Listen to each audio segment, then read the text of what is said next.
लाडक्या बहिणींनो, खुशखबर आनंदाची बातमी. तुम्ही जेवढे पण लाडक्या बहिणींनो हप्त्याची वाट बघत होते,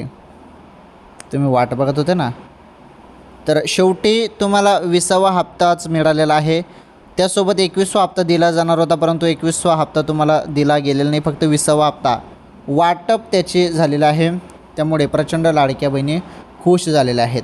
आता तुमचा प्रश्न एकच असेल की सर, मग 20वा हप्ता तर आम्हाला भेटला, बरोबर, तर मग आम्हाला 21वा हप्ता कधी मिळणार आहे, हा तुमचा सर्वांचा प्रश्न आहे. चला फायनली त्याबद्दल पण माहिती देतो. तत्पूर्वी तुम्ही या व्हिडिओला लाईक करून घ्या. चॅनलवर जरी नवीन असाल तर आपलं चॅनल सबस्क्राईब करा. मी सांगतो तुम्हाला आता संपूर्ण माहिती. तर हे बघा, लाडक्या बहिणींनो, जो 21वा हप्ता आहे तो लगेच तुम्हाला भेटणार नाही. आता सध्या तर तुम्हाला 20वा हप्ता मिळाला. 21वा हप्त्याचे 1500 रुपये तुम्हाला 20 एप्रिल नंतरच भेटणार आहेत. ओके.